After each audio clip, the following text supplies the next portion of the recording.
Adjust the camera as you think, and I shall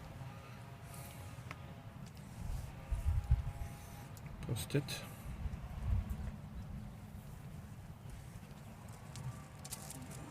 Share. Copy link.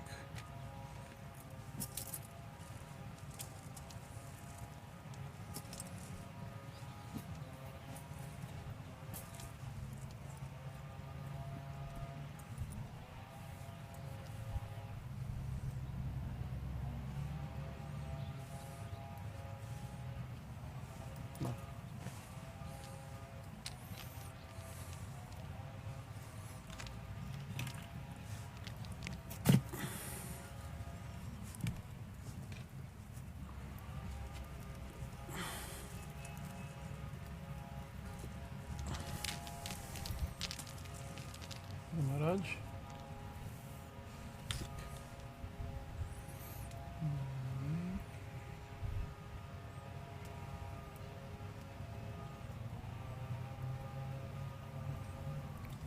This bench has worked very nicely. Our friend Prabhat bought it for us in Northern California at the Ashram store in Nevada City or something. Ashram, the Yogananda group. Yeah. In Grass Valley? Yeah, in that area they have a shop in town, and these are for sitting, But I think this would kind of work. I've been constantly trying to find something for as a desk type thing for satsangs. What did you have before? We had 5 different things. Nothing really worked, trying to find the right thing. And so then I kept shopping, and Prabhat behind, by the time I finished looking at pictures and incense and things like that, he already had it packaged. Very nice. So surprised. Very nice. It's been a gift that's been giving for years now, at least 2 years now. We've been continuing.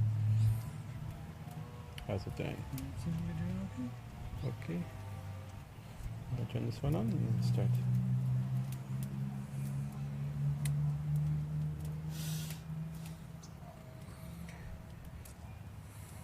Om Mangalam Gurudevaya Devye Matriksha Mangalam Mangalam Bhakta Brindebhyo Sarvalokaya Mangalam Om Stapakaya Dharmasya Sarvadharma Sarupini Avatara Varishtaya Ramakrishna Te Namaha.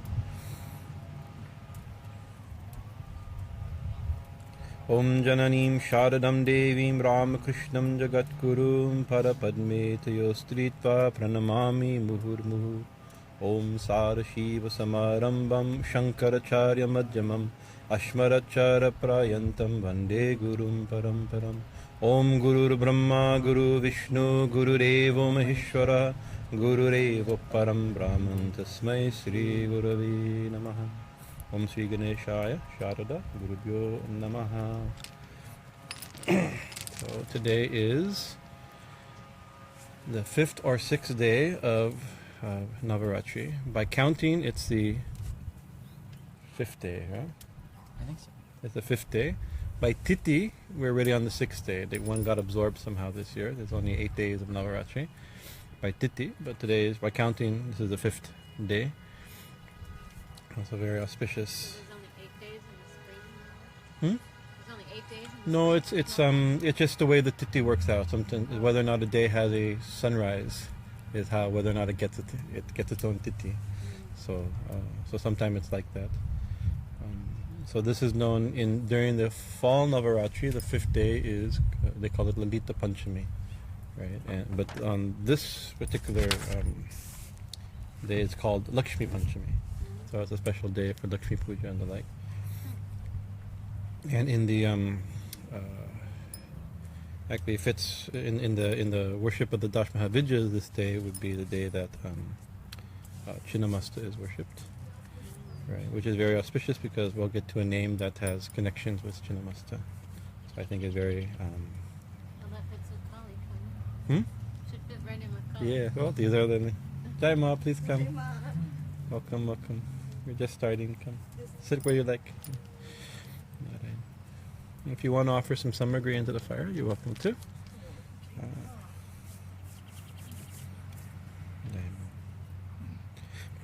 So...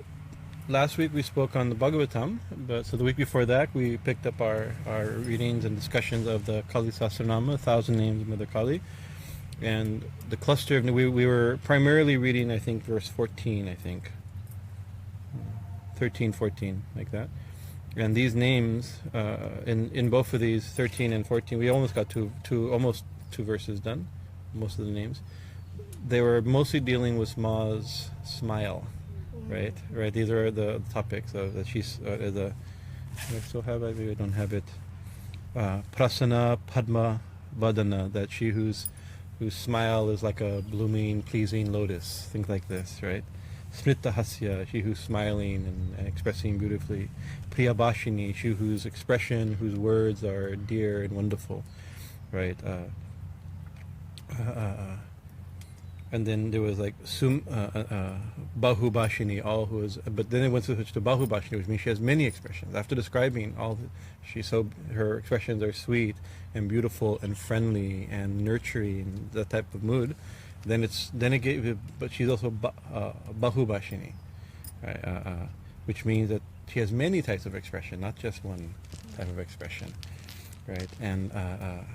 And so, and again, to give you that, Sumati and Kumati.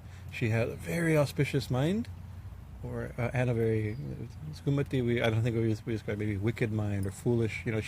She's not foolish, obviously, nor is she wicked. And we were describing last time that also that it's not that she's Kumati, Sumati. That these are her expressions. Everything we see in the world is her, including foolishness as well as wisdom, right? She's not just loving, she's love. She's not just happiness. She's not just happy, she's happiness. And so when we get to things like she's not just angry, right? She's anger. She's everything itself. Everything is her expression. So in the caṇdī, usually in the Navaratri, we discuss and read the caṇdī. In the caṇdī, that famous hymn that Ya Devi Sarva Bhuteshu Trishna Rupena Samsita, Tushta Rupena Samsita, Smrita Rupena Samsita, Laja Rupena Samsita, Shakti Rupena Samsita, Mati Rupena, Pranti Rupena Samsita. That one goddess who exists as happiness, as thirst, as hunger, as satisfaction, as confusion, as auspiciousness, as inauspicious. All these qualities, she exists. They're not. That mantra isn't saying you who are happy, you who are thirsty, you who are hungry, right? It's saying you exist in all beings. When we're hungry, it's her manifesting as hunger.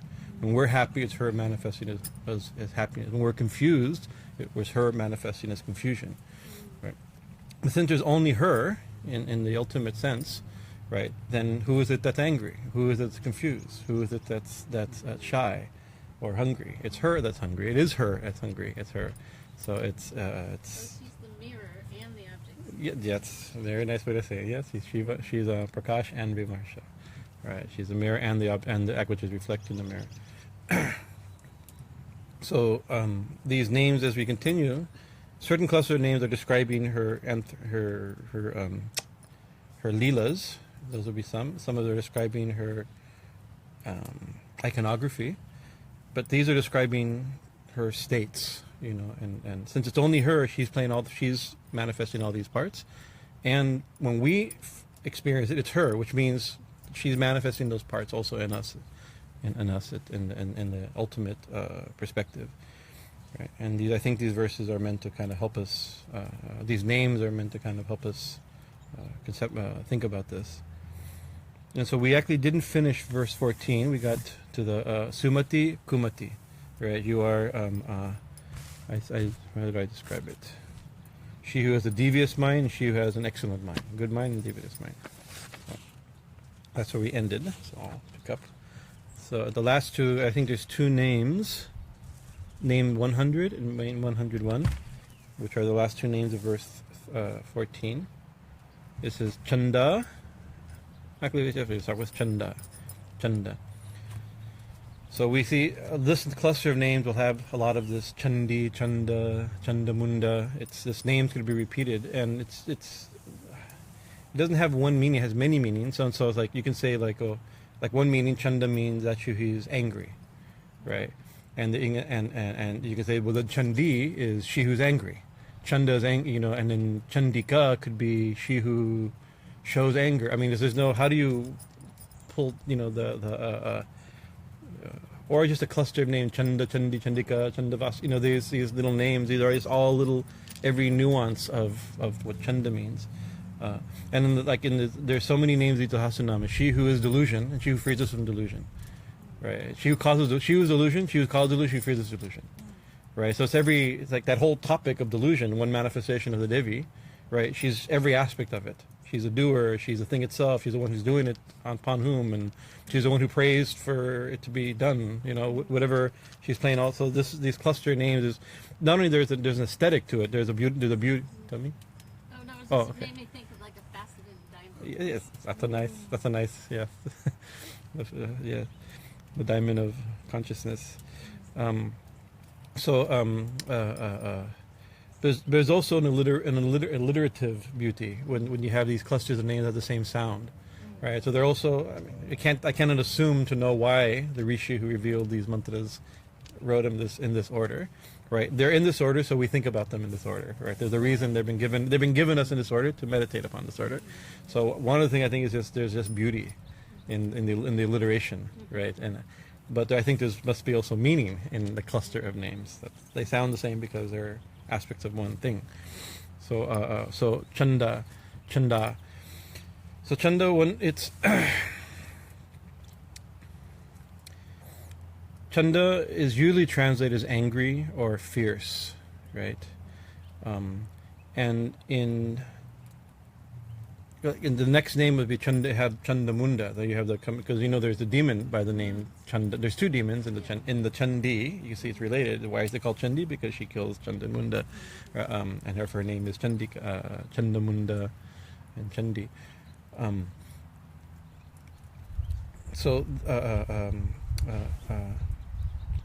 What does that demon represent? If there's a demon that she kills called caṇda, right? And she's caṇdā. She herself is caṇda, right? Or caṇdā, right? My long and short A is not perfect. So, like we were saying just a second ago, like if she's delusion, and she's the one that removes delusion. She's anger. If you take caṇda to be anger, and she's the one. She's caṇda-muṇdāti-veginī or vinashini or whatever the next name is there, right? She's the one who destroys it. So she's the thing and the destroyer of the thing, and the one experiencing the thing. So in the caṇdī, the meaning of caṇda and muṇdā are given in a text called the Kunjika Stotram. So the Kunjika Stotram, it's at the end of the caṇdī. It's an appendage, an anga, a caṇdī-anga, that's recited along with the caṇdī. When the caṇdī is recited as a sadhana, and it gives like a secret key. Siddha Kunjika actually means, I think, the secret key, the powerful secret key, right? That's what it actually means, right? And there it says that it was describing her main mantra in the caṇdī is this Navarana mantra, Aim Him Klim Chamundaya-viche, the Chamunda. So who is this Chamunda? What does that mean? As caṇda says, it describes what the Bij mantras mean, and it says, caṇda, you are the one who destroys, of course, you are the one who destroys caṇda and muṇdā, but what does it mean? Typically, you are the one who destroys anger, or you are the one who destroys lust, right? And so often, in our interpretive key, when we're describing the caṇdī, we described caṇda and muṇdā to be lust and anger, right? And lust means desire and anger, ultimately, right? Selfish desire and anger, you could say. And then we discussed that anger is always is thwarted desire. When you have desire and you don't get what you want, then you get angry. Even we discussed even righteous anger. Like we don't want the world to be destroyed. We don't want the economy to collapse. We don't want children to be abused. We're angry when we hear about it because we have a desire that we have a good desire, and that's also being thwarted. We get angry. Right? Thwarted anger is, I can't say always thwarted desire, but actually, from the yogic perspective, it's always thwarted desire. Unfulfilled desire. What's that? Unfulfilled desire. Unfulfilled or thwarted. I just like when it's not unfulfilled, it's just then you have desire. Unfulfilled desire is longing, right? But when desire is thwarted, when it's taken away from you, you're not, it's blocked, then you get angry, right? This is one. I mean, this. I'm not a psychologist, and you can't pull it. I can't. I don't have the skill to pull it apart. I haven't thought too deeply about these things, right? There's people who think about these things and can describe it better, but and so in the caṇdī, right? Every time, like, who caṇda-muṇdā's master is Shumba Nishumba, right? Every time something bad happens, right, from their perspective, they don't get what they want. caṇda-muṇdā get even angrier. It keeps described. Then and pretty soon they're enraged, and then, like, Ma goes home and burns their army to ash, and then they get really angry, and then they attack her with that, and then she knocks him down and destroys, and then they get really angry, and then Nishumba dies, and then Shumba gets really angry. You know, it's like it's a thing. It's being, you know, at its core, it's unfulfilled, probably unfulfilled, but it's a thwarted desire. You know,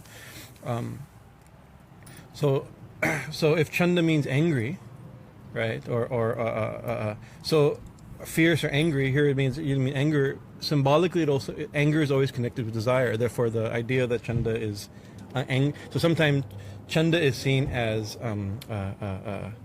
desire, and muṇdā is seen as anger. Sometimes they're switched because there's not a clear. We're trying to. The rishis, the saints, the commentators have tried to understand what it means, you know, to apply it. The psychological principle in spiritual aspirants, right? So caṇda is, so it could be she's fierceness, or she's fierce, she's anger, which is interesting, or angry, right? If it makes sense to say that, but if it's the core of anger, which is desire, then she's desire, right? And then if caṇda is not a positive term, right? So it could be lust, or let's have something. She's self of that, right? But so she's the thing. She's the thing itself. So caṇda. Then caṇda-muṇdāti, caṇda-muṇdāti-veginī, caṇda-muṇdāti-veginī. These are the way that name is put together. caṇda-muṇdāti-veginī. Caṇda-muṇdāti, it means ati. Ati means extremely.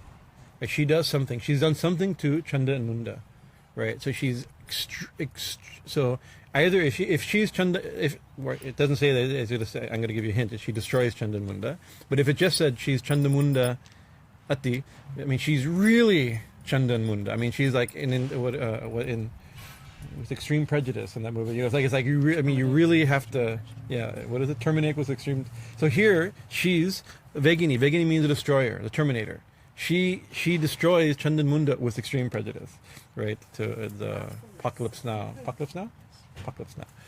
Famous movie, great line of movie, right? So so while she is caṇda, or caṇdā, sorry, I'm going to pronounce it. She has extreme desire to destroy caṇda, right?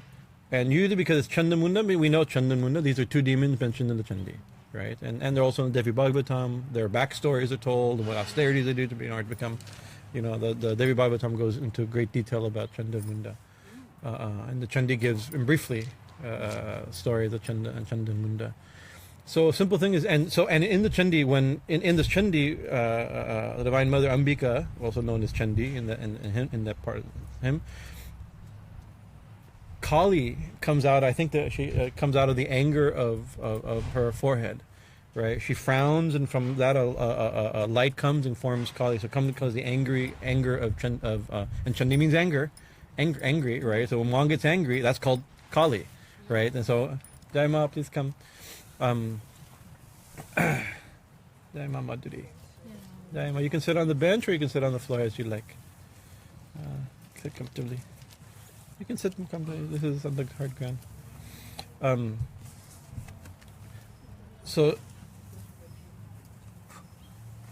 then she gets known then Kali comes and she kills caṇda and muṇdā, and then describes her. If you remember, she comes back to caṇdī or caṇdikā, right, with two severed heads of caṇda and muṇdā, right? It says, now I've give you if it pleases you, I'm offering you in the sacrifice of battle, right? This war of the yajna of battle, these two animal offerings, So this is, and he throws them at Devi's feet, at the Mahadevi's feet. And then she said, then caṇdikā, Ambika says, because you have killed Caṇda and Munda, you'll be known forever as Chamunda, or caṇda-muṇdāti, right? You are the one, here saying that you are the one who was great energy, was great interest, has killed Caṇda and Munda, right? And so then it also says this is the in the animal sacrifice of battle, right? Now, these are very ancient goddesses of a very ancient time, right? Where before war one would do sacrifices to the goddess, animal sacrifices to the goddess would be done before a time of war. It was a natural thing. The way she's worshipped, the warrior goddesses also as part of their reality, right? And so it could be a reference to that older understanding of if you go around, you can sit on this. Just be careful not to fall.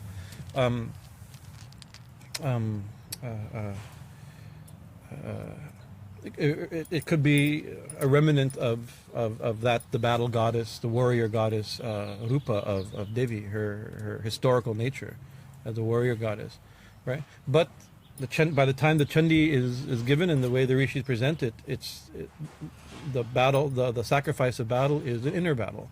It's an inner sacrifice, and therefore an inner battle, and therefore Caṇda and Munda are not the people, the other kingdom down the street that needs to be destroyed, and we have to take their grains, and there may be some cows, right? That's not and tax their citizens. That's in the old days. She may have been worshipped as animal sacrifices to give the strength to go fight, right? Now that's fine. People may be still doing that. That's not our mood. We're not trying to. So we have an inner battle. So who is Caṇda and Munda, and what is that Shakti that comes and kills? It's given. This is lust. This is anger. This is lust, and this is anger. This is desire and thwarted desire, right? And that is the actual animal sacrifice. So there's a text in the tantras that we chanted during puja. It's part of one of the things that is chanted. It's called manasika. It's a Devi manasika puja. This is a mental internal worship of the goddess, where the whole goddess is visualized, and then the 16-item worship is given as aspect of our own being. Right, we're not just offering flowers; we're offering the mind. We're not offering incense; we're offering prana, like that. The different things, and then but because this is a goddess text, right? So we have to do an animal sacrifice, right? So what's the inner animal sacrifices? It says the inner sacrifice is lust, is a goat, right? So this is the goat is sacrificed as lust, but then. If we know about the goddess tradition, there's not just goat sacrifices. Sorry, we don't do it. We're showing there's a deeper meaning. Maybe externally at one time and still places, animal sacrifices are being done. But the real the real beast, Pashubali, is in this text is lust is sacrifice. But even bigger than lust, right, is anger, and that becomes the buffalo sacrifice, right? So it's a bigger deal, right?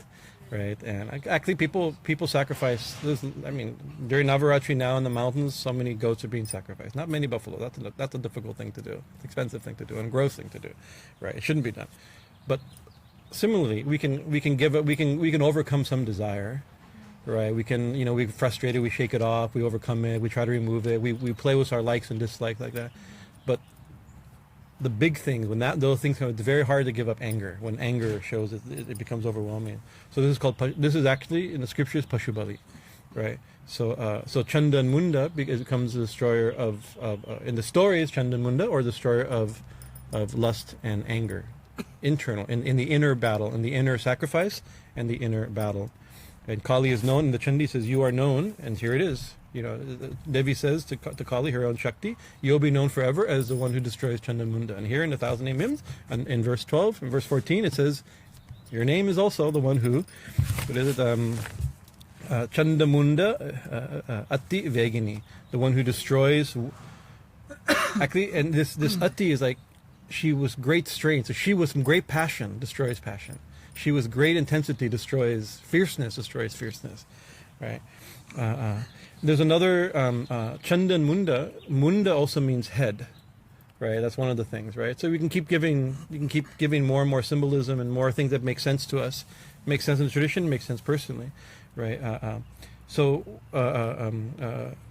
Caṇda, one way in the Varaha Purana, it describes Chamunda differently. It's a different story that that the Devi was invoked to kill the demon Ruru, and when she killed him, she chopped off his head with her trident in that story, Varaha Purana, right? And because she separated the head from the body, right? The body there, one of the words for body is charman, it means body, and munda means head, right? So Chamunda is the one who separated. In this other story, she's called Chamunda not because she killed Caṇda and Munda, is because she separated this one other demon in Ruru. I forget what he I don't know the story well enough. Only references in I haven't studied Purana and that Leela perfectly, but because she separated the head from the body, right? Which is that's a very common symbol of Kali. She has that big head chopper, right? Known the caṇda, and so. And you said we don't have to give. I mean, inside she has her sword in one hand, and she has the head, freshly severed head, in the other. So it's not a big thing. It's, oh no, that's for battle. That's it's whatever the head means. That the chopper is for that. She cuts off heads, right? And we know here, Caṇda means anger. Caṇda means fierceness. Caṇda means desire, sordid desire, like this, right? So with great intention, she separates. She kills either Caṇda and Mun, but Caṇda and Mun are related. Anger and desire are related, just like Shumba and Nishumba are related, as we discussed before, right? By killing Caṇda, that is caṇda-muṇdāti. That is the one who kills Caṇda and Munda, right? Who separates these two. And so, this cluster of names, this is a very important, that she who cuts off the head of Caṇda, right? And so, if Caṇda is desire, she cuts off the head of desire. That's another meaning. It's very interesting, right? And so we'll see, as the next cluster of names comes, that gets converted into a very interesting. Gets changed, right? Intensified, right? So that's so that was the last two names of verse 14, caṇda, caṇda-muṇdāti-veginī.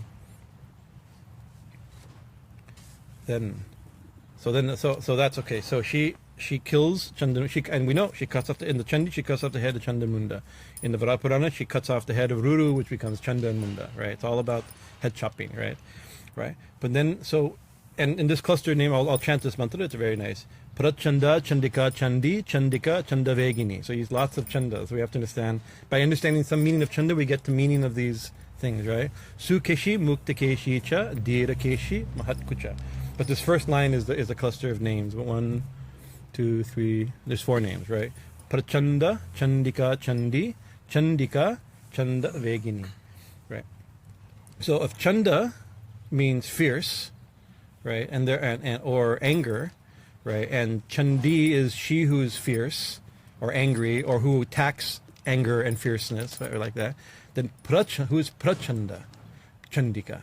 So Caṇdikā is the one who does this, and this is the Caṇdikā, that goddess, who's the fierce goddess, who's pracaṇda, and pra means extremely, right? It's a qualifier, giving extreme. So she's the most fierce form of the fierce goddess, pracaṇda-caṇdikā. This is her name, right? It's a very important name, very powerful name, right? Pracaṇda-caṇdikā. So whoever Caṇdikā is, which we described, she's a very fierce goddess who destroys Caṇda and Munda, right? Who severs the head of Caṇda, who kills lust, who kills anger, who's angry, who's lust, whatever like that. But one of her forms is the most fierce form of the fierce goddess, pracaṇda-caṇdikā. And who? Anybody want to get? Not people who know the answer. Anybody want to guess who pracaṇda-caṇdikā is? Pracaṇda-caṇdikā. You get a prize. So this is a name. This is a name for Chinnamasta, right? She's known as pracaṇda-caṇdikā. That's one of her name. And her mantra has pracaṇda-caṇdikā.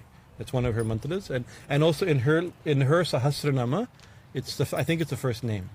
I think I haven't looked at it in a long time, but it's like it's not a normal thing that constantly recite the Chinnamasta, 1,000 names of Chinnamasta. But I'm pretty sure, if not in the first verse, I think it's the first name. Pracaṇda-caṇdikā, something. That goes on 100-something verses, right? So Chinnamasta is pracaṇda-caṇdikā. So of course you could say, one thing is Chinnamasta is a fierce goddess. I mean, you could we've seen her form. She cuts off her own head, right? And blood. I mean, the people know the iconography. It's a form that that cuts off her own head. 3 streams of blood are said to flow, one into her Dakini and Maktini. It's not Mantini. I forget the 2. I'm very bad. Today is a day for Chinnamasta worship, and I'm forgetting her attendants. They're a reinterpretation of Jai Vijay. These are the attendants of the goddess, right? One stream of blood feeds one stream of blood the other, and from her own severed head, right? She's catching the third and feeding herself from the central current, right? So that's out of all like fierce forms. That's a pretty fierce form. Right, like we have a beautiful. I mean, Kali is a very fierce goddess. caṇda-caṇdikā, the people, Jai Ma Kali, Bhadra Kali. People get scared of, but she's so beautiful. She's not, like even the form that we consider kind of scary, the some people we consider very beautiful, right? Even if she's holding a sword or a mala of like, but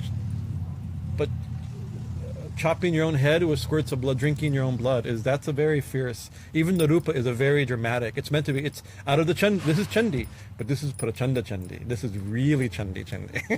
Right? This is the way you can say it, right? Pracaṇda-caṇdikā. She's the fiercest form of the fierce goddess. That's how we usually would translate it, right? But it's related to this other. What is the previous name? caṇda-muṇdāti-veginī, right? So this is. She destroys lust and anger, or she destroys external demons or internal demons. She destroys enemies, right? External enemies, real enemies, or the real enemy is our own lust and anger, and kama, krodha, lobha, these lust, anger, greed, jealousy, envy, those things that are given as the real demons that we have to ultimately overcome if we personify them as demons. But so it's one thing. So Kali is known as Chandika or caṇdāmuṇdāti-veginī, right? Because she kills Chanda and Munda in the battlefield, in the sacrifice of battle, right? The animal sacrifice and the battlefield sacrifice of battle. So that we know she cuts off heads, right? But this is a different story. She cuts off her own head, right? So this is very different, right? You invoke. It's one thing if to cut an enemy's head. Even an internal psychological enemy. It's another thing to cut your own head. That's a very different. So that's the pracaṇda-caṇdikā. This is not just a buff warrior goddess. This is something different, right? So that's why it's not just oh my God, she's scary. It's not that. Actually, she's very scary because we don't want to lose our own head, right? Right. So it's a very interesting thing. Either she cuts. I mean, in the story, she cuts her own head, right? But if we were to internalize that, right, as an internal shakti. Or pray to her. What do we pray? Oh, Ma. We're not praying, Ma, please cut off your head. Right? Or we're not praying, Ma, please kill Chanda and Munda, lust and anger. Right? Ma, cut off my head. Right? That could be the way it could be internalized. Right? And those who've had the Chinnamasta type experiences are people who experience psychological or even physically the cutting of their own head. Right? It's not a vision of Ma with her head cut off. Right, so which is fierce enough, right? Or Ma cutting off all kinds of other heads. It's also off with her head, the Queen of Hearts in Alice in Wonderland, right? Very deep, also. The mad, crazy woman who just chops off heads indiscriminately, off with her head. I think it's very significant, So not purely in our line, but I think there's something to it, right? But this is something much scarier. Actually, but she takes off her head, but doesn't she feed her? So we can go back. Chinnamasta has so many layers of meaning. In the problem is that there's no one story, right? Like anything, right? But the general in the tantras it mentions stories and gives references to stories and most texts are saying, like there's some rare text, and then that text says, in some other text which is no longer existing, this story is it. Always claiming. So she's a very ancient and not a very clear, clean, obvious tradition. Like Durga we know, Lakshmi we know the tradition, how it came. Like pracaṇda-caṇdikā or Chinnamasta is not so clear, and the stories they're not so obvious. But one of the main stories is that one version has it in the Mandandiki River, right, or in Mount Kailash, in two different things.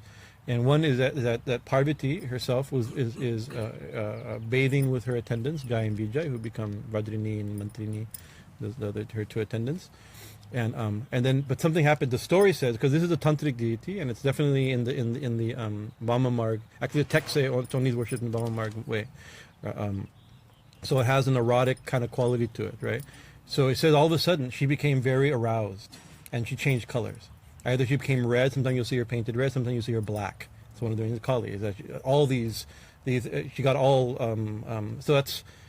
In the language of Tantra, in the symbolic language of Tantra, this is like a sexual arousal, right? But she's Devi, and she's associated with fire and like this. So yogis see this is the awakening of Kundalini, right? And that arousal means she wants union with Shiva. That's a sexual desire, right? Kundalini awakens, she wants immediately union with her husband, which is the top of the head, right? It's all about the head, right? Right? But just then, so she's like. Immediately, like this tremendous desire for union with Shiva comes, right? Changes their color, changes their form. But just then, her two attendants saying, "We're hungry, we're hungry. Feed us." Not now. Don't interrupt me. I'm meditating on something, right? She's thinking. I mean, the story, the way it's told, she's meditating upon. But still, Mom, give us. We're hungry. But not like where she's bathing. They're bathing in the river, and Shiva's somewhere else. And what are they going to think? What are you going to? There's no food, and that's the last thing from her mind, right? But the same act of union with Shiva, the desire for union with Shiva, becomes the same act of feeding her attendants. So she immediately, actually, in the text it says she's using her fingernail and just cuts off her own head. Sometimes with a sword, or it depends. Sometimes they have a dagger or a sword or scissors in modern depictions and things like that, right? But the text actually just with her fingernail, she just chopped off her own head and immediately gushed forth. With again a sexual type of image, but a Kundalini image, right? Gush forth, and immediately one stream fed Jaya, the other stream fed Vijaya, and she herself drank. So they were fed. Thank you, we're hungry, and thank you, Mom, for feeding us, right? But she was fed, so her desire also satisfied, right? So it's like so here the same act of union that the aroused energy to union with Shiva, right? The Kundalini shooting up towards. Sahasranama and the top of the head, where the abode of Lord Shiva, and Kailash, right, is the same act of satisfying Jaya and Vijaya, of feeding her children, right? So that's a very important thing. And then the yogis, because now we have a very clear, it's from that to go to a symbol of Kundalini, and is also not a big jump. And so then they start giving interpretation of who the two Dakinis are. Dakini, I'm forgetting. I should have. Please forgive me. I want to say their names. They're at the tip of my tongue, but they're not coming.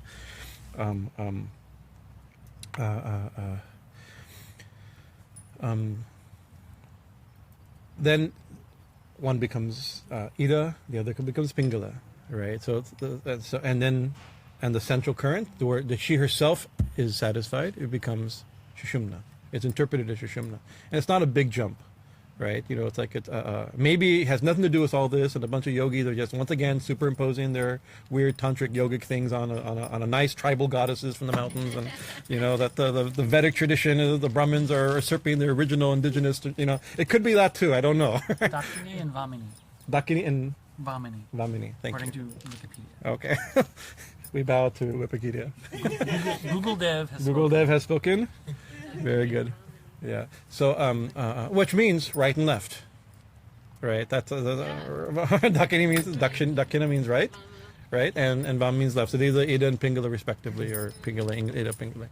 So, but that awakening of that fierce Shakti, right? The awakening, it immediately. So, she attains her union, right? Which is the union of Shiva and Shiva, the Padasambit, the supreme union of Shiva and Shakti, right? Also. That which is the other two, everything is also fed, right? So and Ida and Pingala, of course, they have parts, currents in our body, understood as currents in our body, but those currents feed parts of our mind, right? Right. So there's a solar current and a lunar current, right? One feeds our mystical, emotional, mystical, artistic. our feeling nature, our intuitive nature.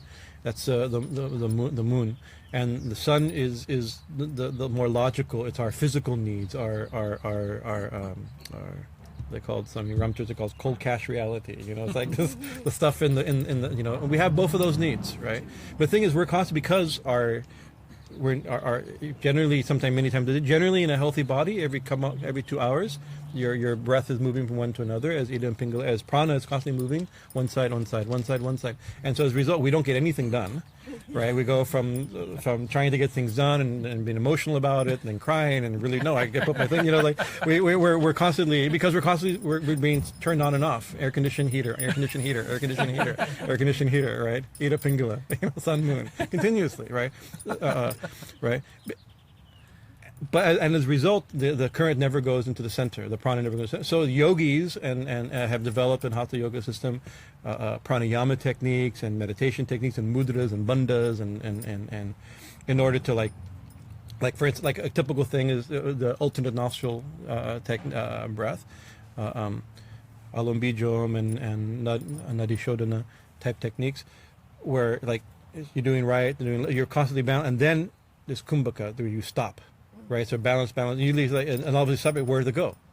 Right, it's balanced, so it automatically goes into the center. It hopefully, maybe not be good for. May not actually be a good thing. So foolishly start plugging. If we start rewiring a building without knowing what we're doing, we may end up a fire. You got to be careful you have to know what you're doing, right? But then prana will move into Sushumna, and when prana moves into Sushumna, prana is the radiating energy of Kundalini. Right, and then only when Sushumna is awake, when prana is moving in Sushumna, then Kundalini, the new Shakti, awakens, the primary Shakti, the radiating energy of which is this world and our consciousness and our awareness and experience. That's through Ida and Pingala. All of our experiences are Ida and Pingala. We have no Sushumna experiences unless you've had samadhis and very deep types of meditations.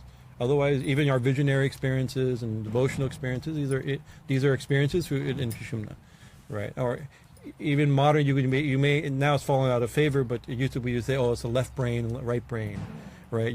It's not exactly that, but there was a time where that was more of a trend. Now it's not as strong. But that idea, like it's which part of the brain? The part of the brain, if we were to say the part of the brain, it's not part of the brain. You lose your brain when the central passage comes up, right? Right. It's another type of experience. And actually, it switches there's a whole science called Swara Yoga, and Shiva Swarya Tantra. There's a text, a rare text, spoken by Lord Shiva, a tantric text, to Devi, about the science of how the breath is moving between the Ida and Pingala, what happens and how, and through the different chakras. It's a very esoteric text, very beautiful. But it says, so every couple hours it's switching, but we don't notice it, right? An astrologer can actually tell you when it's going to be. Right, because they know if we're healthy, right at sunrise, something happens, and right at sunset something happens, and then roughly, if the schedule's right, I forget exactly it's 2 hours, so many muhurtas, something like that. Our astrological is based upon it too, astrology, that your breath is going to be switching generally throughout the day, right? But we don't really know because we're not so well tuned that we never really know when it's going to happen. Right now, if you notice, you're probably breathing through one nostril. I mean, not probably. You're breathing through one nostril, not the other. Right, primarily through one.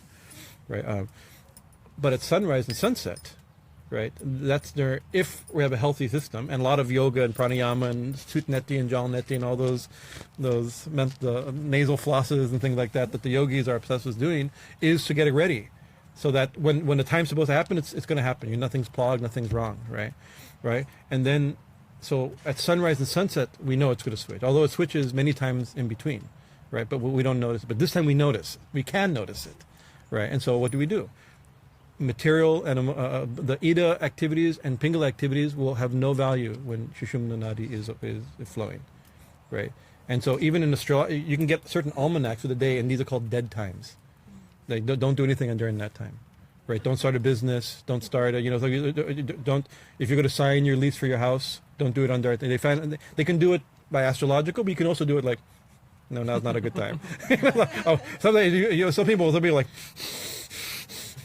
they only do it when this samadhi is when it's flowing, because they believe it has a more beneficial result. right? So material, mental, emotional, these levels of material benefits have almost can't work when Sushumna is when prana is in Sushumna, and therefore to do anything material is not going to work. It's not going to be beneficial to you. Therefore, you can do spiritual activities, something that's not material, not emotional, not mental, something transcendental, right? You have to do Sushumna activities. So you say, what we do, Brahma-muhurta, well, I'm like this, Brahma-muhurta, but so meditate in a certain sense, right? Right? Through meditation, we do arati, we light incense, we begin to train, we change the mind, and we put it in these type of activities, spiritual activities. We benefit from this time, right?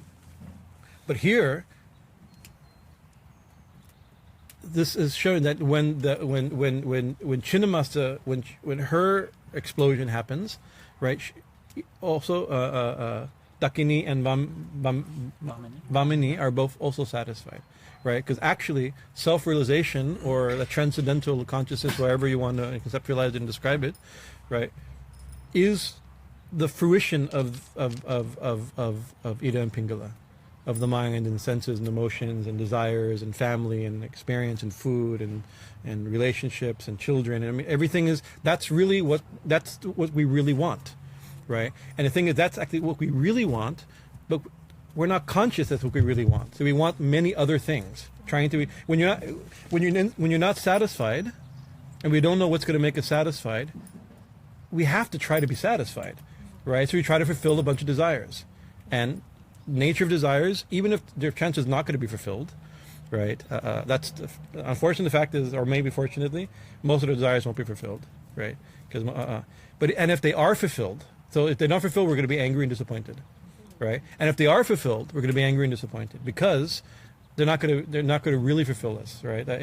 We have the experiences in the external world, Ida and Pingala type of experiences, will never satisfy Sushumna desire, the real longing, the union, the desire of the soul for union, or the desire of, in the tantric goddess tradition, of Shiva and Shakti, or Shakti with Shiva.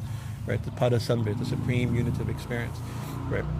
So ice cream is a remnant of tasting ice cream, right? Is something. There's a hit, and so we like it because we're not getting supreme bliss of God consciousness, so we'll have ice cream, right? And ice cream is great, but it's not that, right? And so even if you fulfill the desire, most desires won't be fulfilled, right?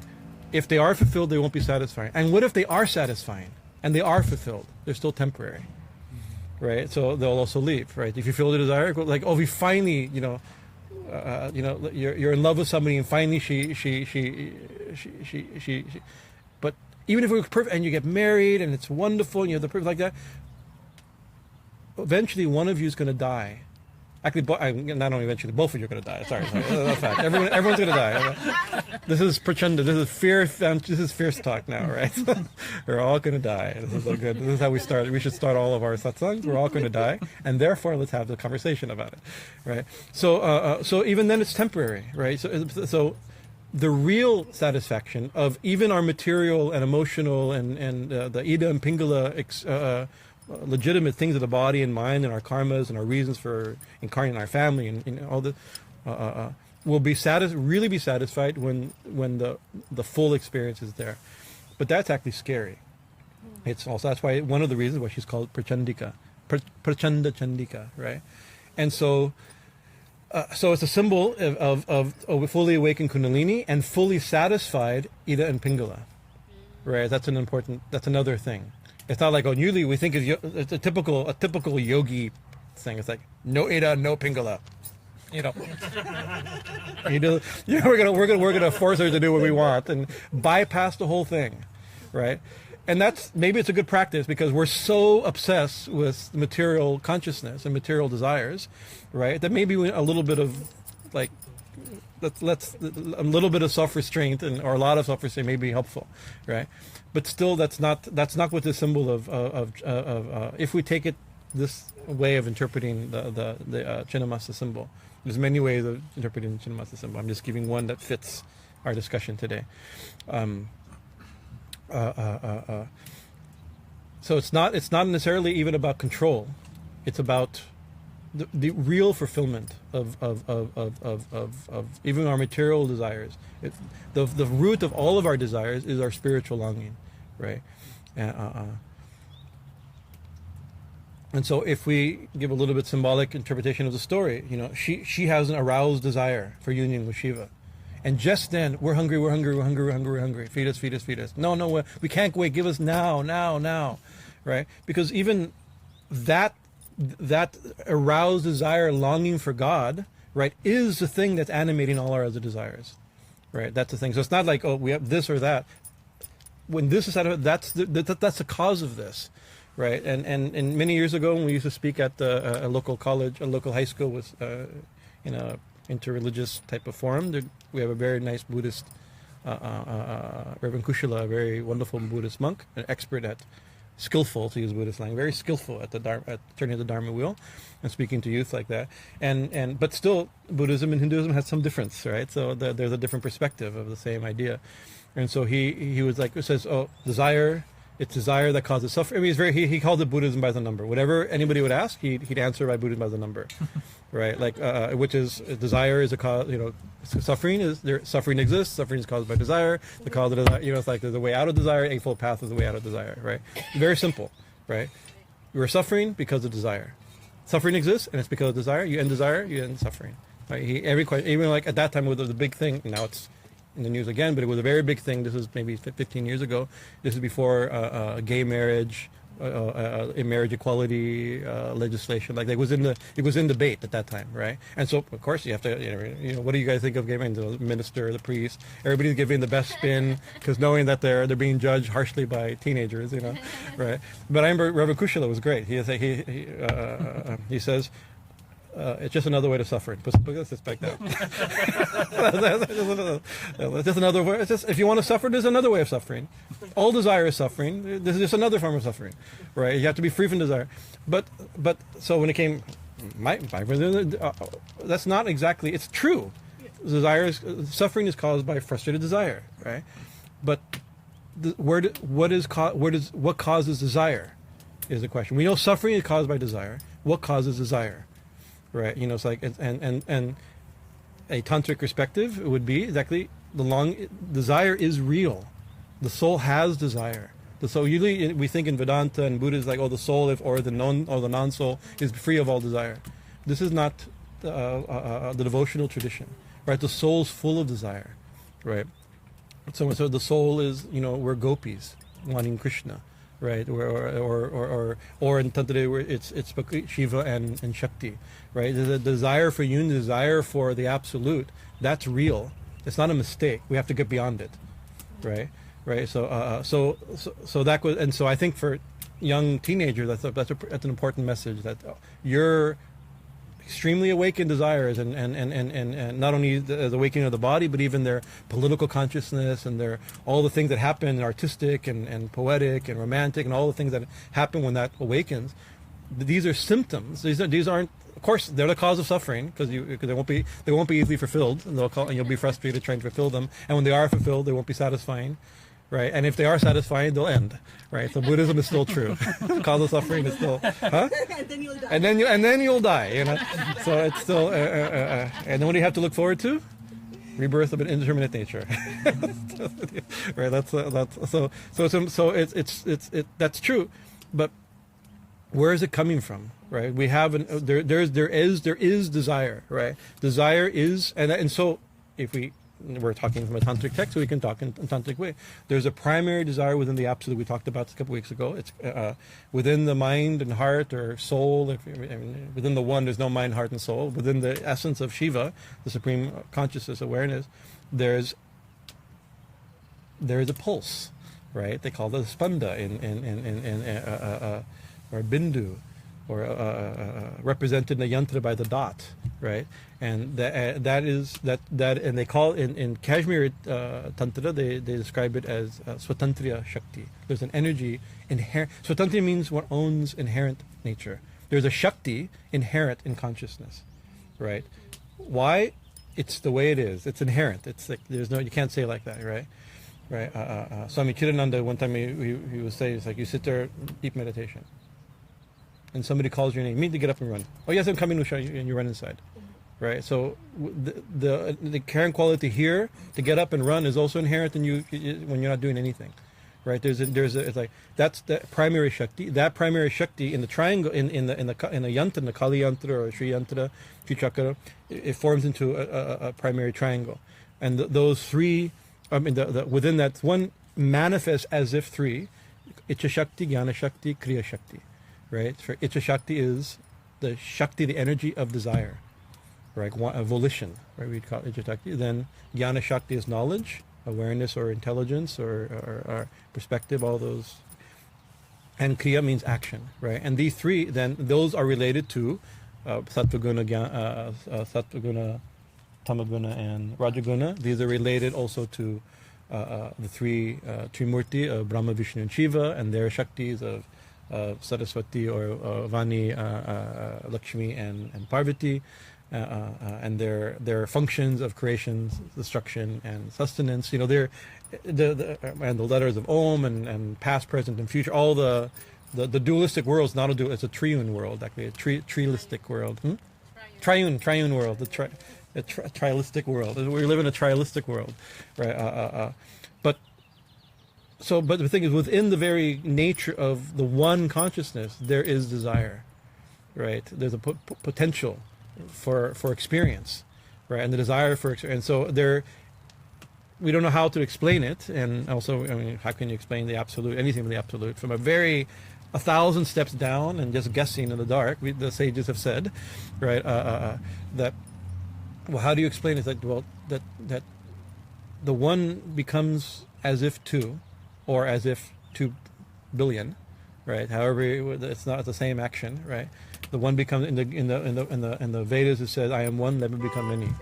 Bahurupa, something like that, right? There's one line like that, right? It just he becomes many or becomes more than one, but he can never become more than one. The one, if his nature is to be aware, he has to be aware of something, and then there's awareness. So you have three, right? You know, automatically, right? He becomes the thing he's aware, and he becomes awareness, and he becomes the object. You know, so the one becomes instantly, right?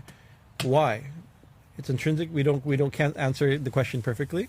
Right, we can't even grasp the concept perfectly, but somehow or another it seems to be the same. But then they say, but maybe the Kashmir Shaivites, they say, from what I understand from our limited exposure to Kashmir Shaivism, is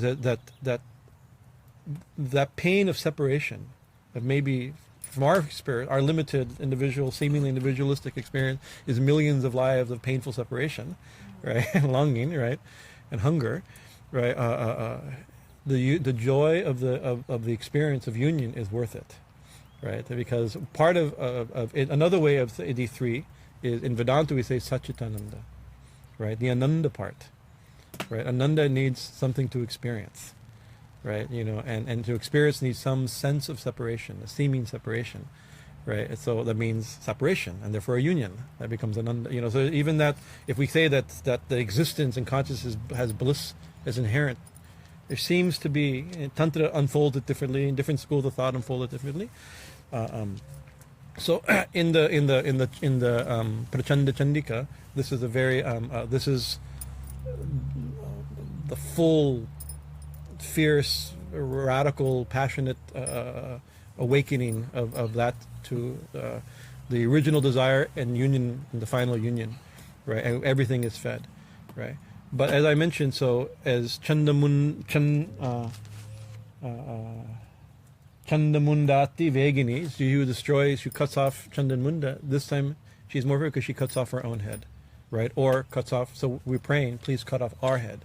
That's interesting. Caṇda-muṇdā represent these negative things, right? And we see Kali holds, oh, that's some demon, right? So it's good that we killed the demon, and maybe it liberated the demon.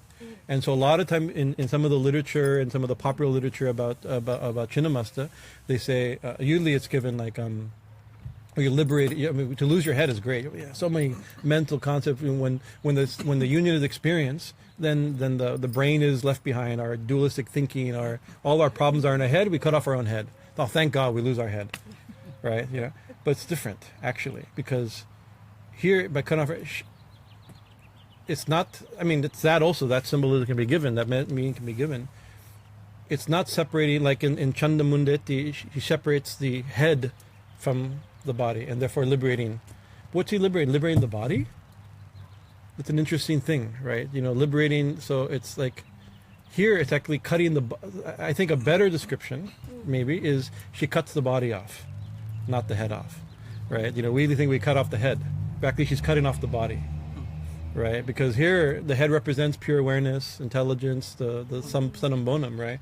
And at that level, everything is, it's the head that counts, right? So it's interesting. It's still drinking the essence of the whole thing, but now it's separate. So actually, it's still from the very bottom. There's streams of consciousness, there's streams of blood feeding Chinnamasta's head, right? But she's separated, right? Blissfully drinking, right? But separated from the body, right? So if we take that a little internally, it's not losing our head and going beyond our own body body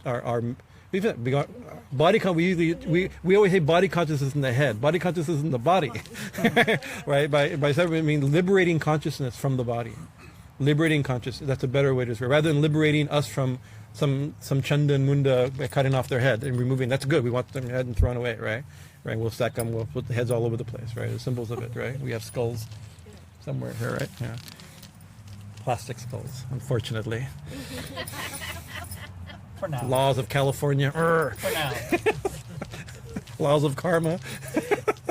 Right, but so so that's actually also, that's a very thing. It's like to lose, like we all, like it's difficult enough to pray or to accomplish, even if we successfully pray. Please Ma, please free me of my lust, or please let me control my anger, or let me not be jealous, let me be disciplined, let me not come out of a place of fear. We word these type of things all the time. This is what we're,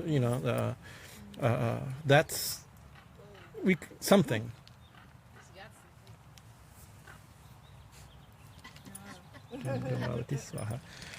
Good. Right. Is there another piece of wood you can grab? A few pieces.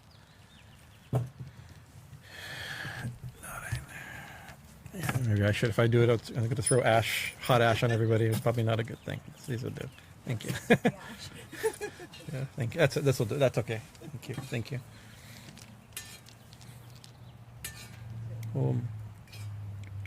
But it's another thing, right, to want to transcend your own sense of individuality, to liberate your mind from what you think you are, or that's another. So that's pracaṇda-caṇdikā, right? That's not just a fierce goddess who's going to either kick other people's butts for me and protect me, or kick things out of me that we want. That we know.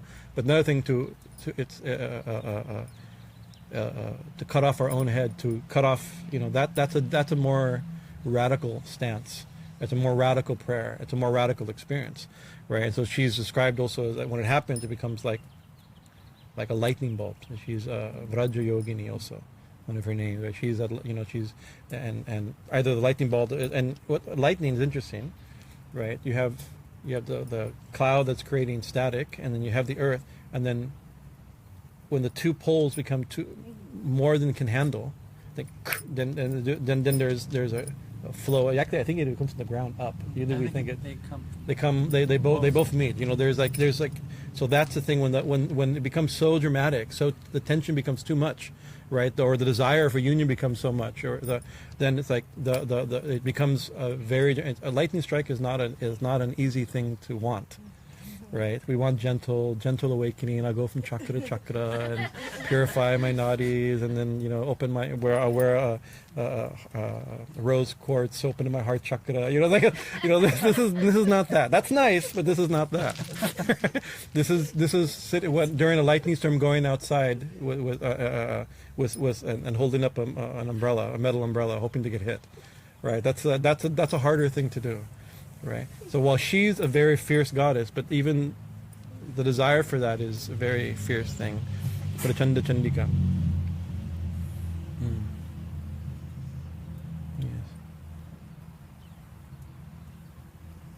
So my official note on this name is Caṇdī cuts off the head of demons, but pracaṇda but caṇdī cuts off her own head. That's all. So this is my point. So I made my point very nicely. But there's much more that can be said about Chinnamasta. She's a very fascinating rupa of the Devi, and her names that will be epithets to her will be throughout. So we can talk about her more. But here, I think here it fits nicely the caṇda-muṇdāti-veginī, pracaṇda-caṇdikā, and then now what is it? Pracaṇda-caṇdikā, caṇdī, caṇdikā, caṇda-veginī. Now it's just playing with more of these type of things, right? So caṇdī, caṇdā is angry, caṇdī is she who's angry or angry. But caṇdī, you have to caṇdī and caṇdikā both. You have to understand some tantric tradition of it, because in caṇdī, these forms, even historically anthropologically, the study of them, right?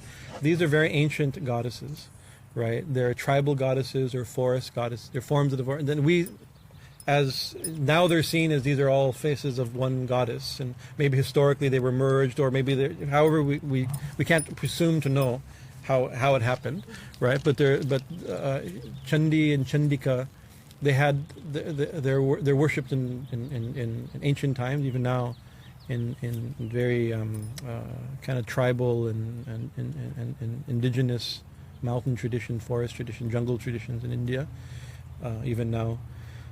And so caṇdī especially, and caṇdikā, is a meat-eating demon. They offer her animal sacrifice, right? And of course we, as yogis, we're trying to do, Pashubali is either our lower animal nature or even our own actual nature. Also, I forgot to mention there's Pashubali, right? The animal, and we said, and the goat and the water buffalo is lust and anger. Right? But there's also in ancient times seems to be a thing called Narabali, right? The human sacrifice, right? Narabali, right? And even now, I mean, if you go, there's temples in India that, I mean, they're even in Calcutta, they're digging up now. Calcutta used to be jungle. Now it's city, right? And there's old temples, 500-600-year-old temples, and renovating to rebuild the caṇdī, something like that, and they're finding skulls. Like, right? There's not. Sometimes there's skulls because there's a smasha nearby, but sometimes there's skulls because there's no smasha nearby, right? Who knows what was done there? Maybe human sacrifices were done. Maybe, or also skulls are connected to goddess. People could have put skulls there, right? But there seems to be evidence like that, right? But Swami Chidananda, when talking, we were discussing today, he says Pashubali is not an animal sacrifice, but our beastly nature, our Pashu nature, and Narabali is not a human sacrifice; it's our human nature.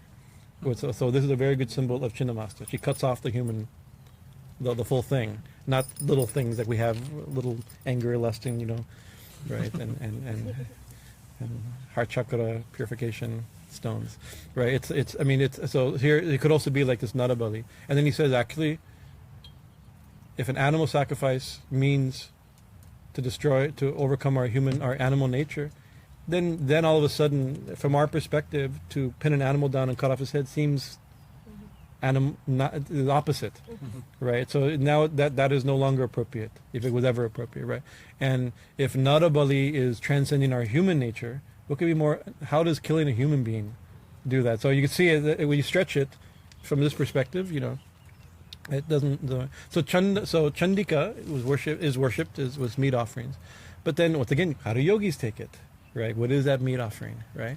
So we're happen to be made of meat, right?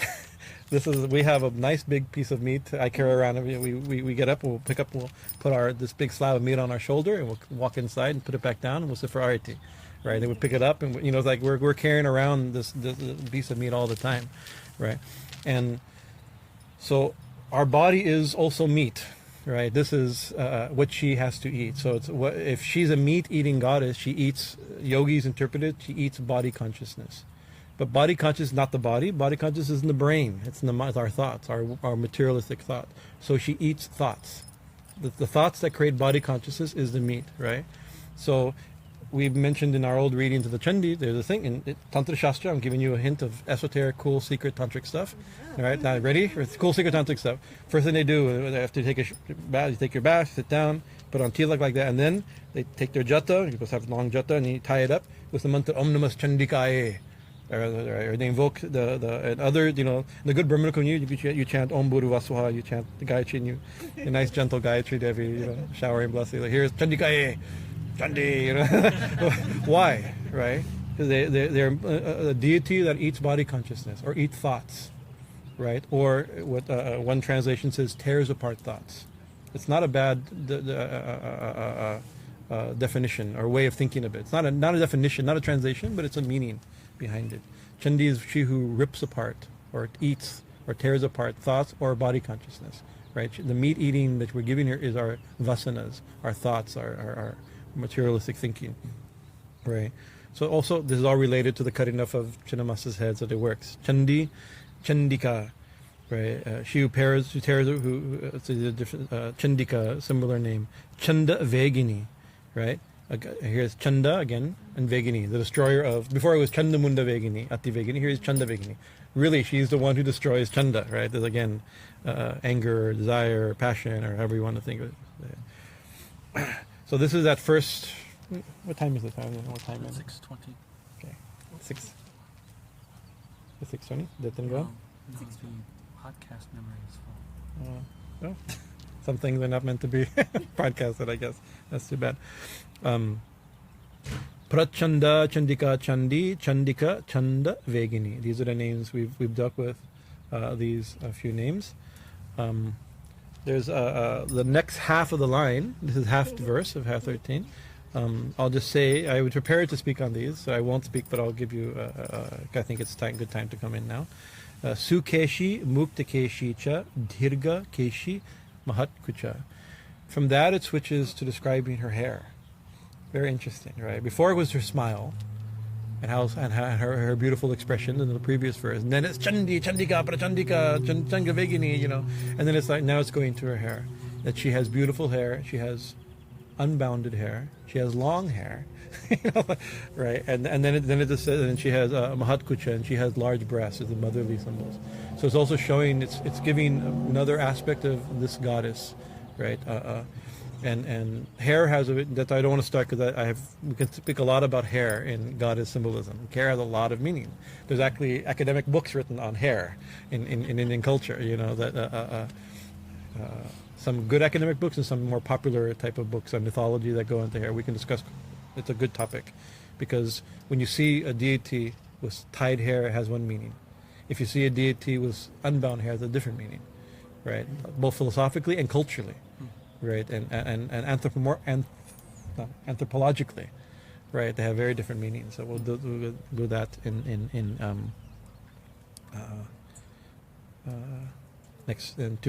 2 weeks. So very auspicious Navaratri. Any comments or questions? We're actually stopping. This is the first time we don't have to stop. We're not going up to the very last second. We're actually stopping just before the last second. So what is do you mind speaking on what is the difference between the bound hair and the... Oh, that's next week. Yes, that's what I'm going to do. Yeah, in 2 weeks. I didn't want to hear that. Yeah. 2 weeks. Well, it has one thing. Well, this is a teaser, perhaps, right? One thing is that the hair. We'll start as the text says that the hair is each strand of Ma's hair is a jiva. What? Is a jiva. Jiva. Right. So she holds all. So that's one way of that's something. And it's her expression like that. It grows from her naturally, right? A hair is both something that's you and not you.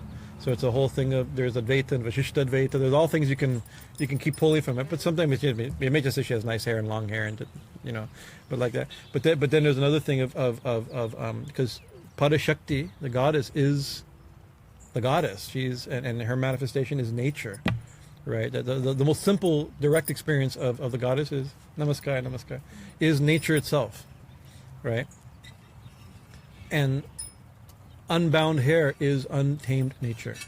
This is one of the symbolism, right? So Kali always has unbound. She's Muktikeshi, right? You can't tame her. She's like that. Bound hair is domesticated, right? So if we were to take that a little bit, we have to be careful because whether or not it's appropriate to speak this way about these things. But one way to think about it is like in the nature, like the jungle, the forest. Kali is the jungle, originally a forest deity, right? Plants the forests decide which plant grows where, right? You know, and what do? People go, they hunt, they step into the forest, hunt and gather, and then come back to their area, right? The dangerous place, but that's where their nurture comes from, right? And what you do, and those places they go into the forest, they make blood sacrifices to that goddess, to the forest that they'll appease her, because the forest is untamed, right? But let's say all of a sudden you think, well, you know,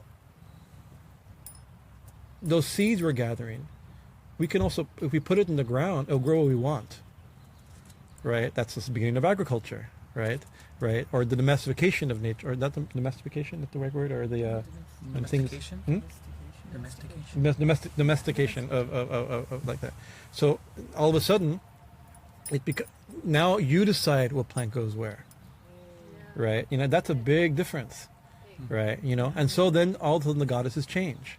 It's not Muktakeshi Kali, right? It's Lakshmi, the wife of Vishnu, right? Or Saraswati, the wife of Brahma, right? Or Parvati, the wife of Shiva, not somebody who stomps on Shiva and moves along, right? Or something like this. You know, this is a very different thing. It's not, you know, so now it's become, we can take it a little bit, we have to be careful because these are also the divine revelations. If we take it a little bit from that perspective as symbolic also, or as indicative of cultural development, right? And so we could see, you know, and the human society or masculine society has domesticated nature, right? And this is mirrored in, if I can be so bold, mirrored in human relationships also, where women have been controlled by men, right? Art is controlled by artists, right? Music, knowledge is controlled by intellectuals. You know, everything has been controlled. Rather, the thing that we still worship Saraswati, she's the goddess, but it's my gharana. That's where we have to hear like that, and you have to obey my rules to learn music from me. Then we have to charge properly for the concert. You know, everything is controlled, right? You know, rather than just worshipped in awe, right? You know, like now it's controlled, right? It's used, right? You know, Lakshmi is controlled. Palatable, maybe. It's controlled. It's domesticated, right? It's domesticated. This is taking goddess as nature. That's not, goddess is not just that. This is just one. That's why it's an aspect. It's a flavor of it. It's not the full thing, right? But it's an interesting.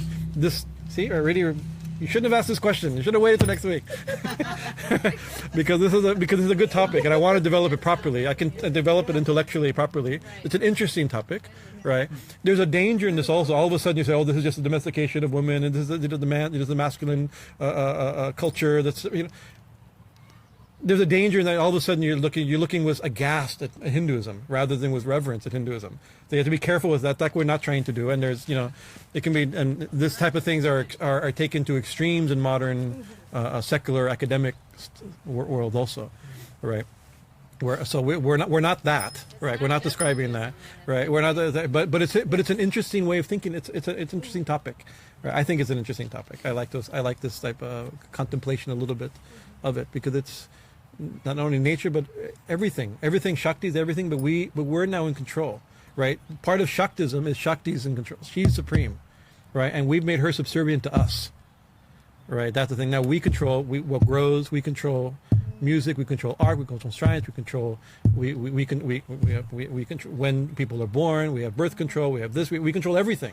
Nothing's left to chance anymore. We're masters.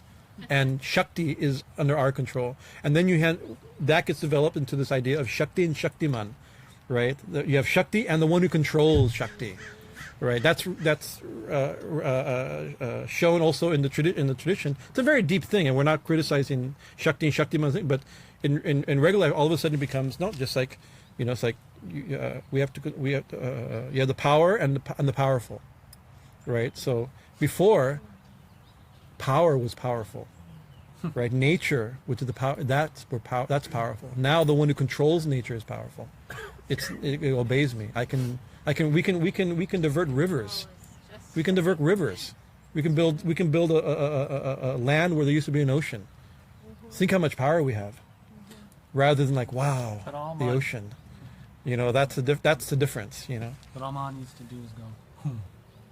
No, that's a very good thing. You see, it's all of a sudden, that horrible earthquake not earthquake, the tsunami that caused the earthquake. I sometimes think, what a horrible, tremendous thing. I can't even imagine thinking about it, right? But all it was, I held a glass of water and just did that.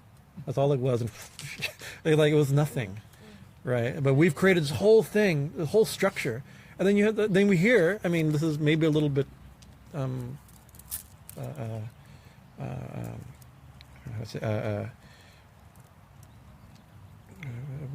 urban legend, legendary type of thing where it spreads like that. But we hear like in the what is the Ottoman Islands? That's what it is. Ottoman Islands, right? They're low. They have no buildings, right? And nobody died, right? It's like where the big powerful cities and resorts and fishing villages, like everybody died, right? And in the places where they don't have anything to protect them, nobody died. Almost nobody died. Maybe nobody died.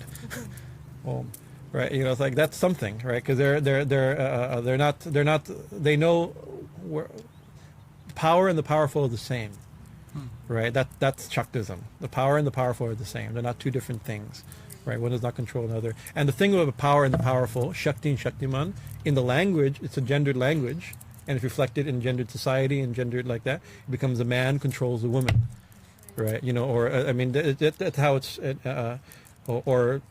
or mankind controls nature, or like this. So it's a very interesting topic. Maybe in a couple of weeks I'll have to think about it more, because I've said all I was ready to say I've said, but I have more to say.